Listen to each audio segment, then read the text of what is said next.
Tuhan bersamamu.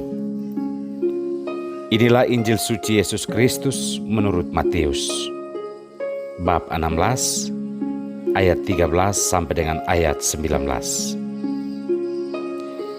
Setelah Yesus tiba di daerah Kaisarea Filipi, ia bertanya kepada murid-muridnya, kata orang, siapakah anak manusia itu?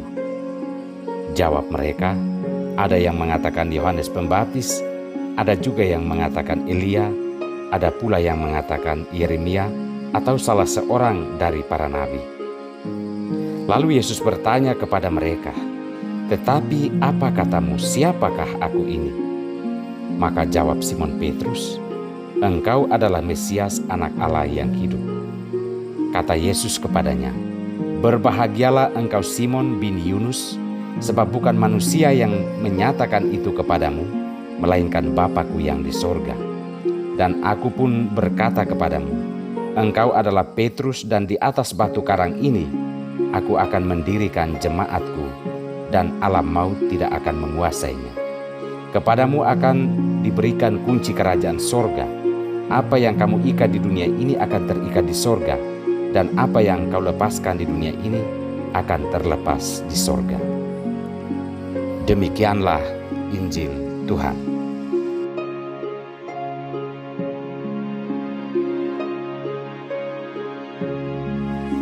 Iman butuh pengetahuan dan pengalaman. Inilah sampan bersama saya, Pater Domikevi SVD. Bapak, Ibu, saudara-saudariku yang terkasih, dimanapun Anda berada saat ini. Setiap orang beriman memiliki pengalaman imannya sendiri akan Tuhan. Inilah alasan mengapa orang percaya kepada Tuhan. Jika tidak ada pengalaman iman akan Tuhan, tentunya karena kita kurang merefleksikan hidup kita.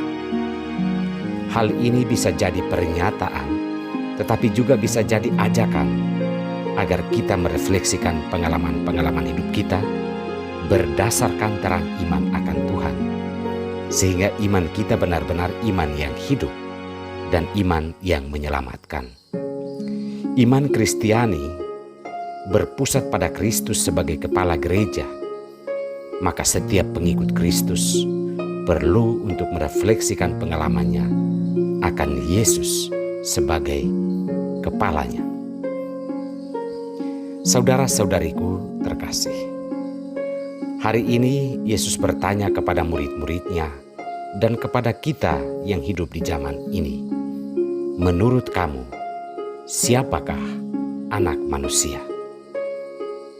Orang kebanyakan yang hanya mengenal Yesus sambil lalu memiliki pendapat bahwa Yesus itu tidak lebih dari seorang nabi, baik itu yang berasal dari Perjanjian Lama maupun dari Perjanjian Baru. Petrus memberikan jawaban yang tepat bahwa Yesus adalah Mesias, anak Allah yang hidup. Artinya bagi Petrus, Yesus adalah benar-benar anak Allah, dan dialah orang yang diharapkan oleh bangsa Israel sebagai penyelamat. Jawaban yang benar ini menurut Yesus adalah jawaban yang berasal dari Allah. Maka jika kita mau menemukan jawaban atas pertanyaan Yesus, siapakah anak manusia itu, harus lahir dari pengalaman iman yang benar juga.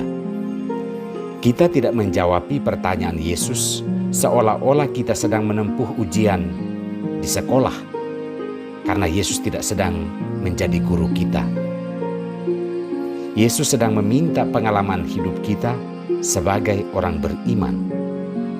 Apakah kita beriman hanya berdasarkan pengetahuan, teori, ataukah kita juga beriman karena kita menemukan Allah di dalam setiap pengalaman hidup kita? Inilah saatnya kita merefleksikan setiap pengalaman hidup kita dalam terang iman akan Allah. Jika selama ini kita beriman hanya karena kita banyak membaca dan mengetahui banyak hal tentang seluk-beluk iman kita terutama tentang Yesus, kini saatnya kita melihat bagaimana Yesus itu berada di dalam setiap perjuangan, pergumulan pengalaman hidup kita. Iman tidak hanya sebatas teori dan pengetahuan. Iman juga harus lahir dari pengalaman hidup yang kita refleksikan, di mana kita menemukan bagaimana Tuhan itu berperan di dalam kehidupan kita. Saudara-saudariku yang terkasih, pertanyaan siapakah anak manusia? Yesus tujukan bagi Anda dan saya. Marilah kita merefleksikan perjalanan hidup iman kita sejauh ini. Bagaimana Yesus telah ada dan hadir di dalam setiap perjalanan hidup kita.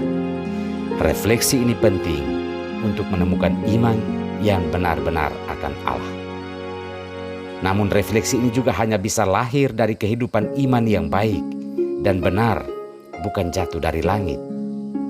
Iman perlu direfleksikan perjalanannya dan penghayatannya. Di sela-sela kita merancang banyak rencana untuk kesuksesan hidup di dunia ini, kita juga perlu merefleksikan kehidupan iman kita, karena iman adalah jaminan keselamatan kita.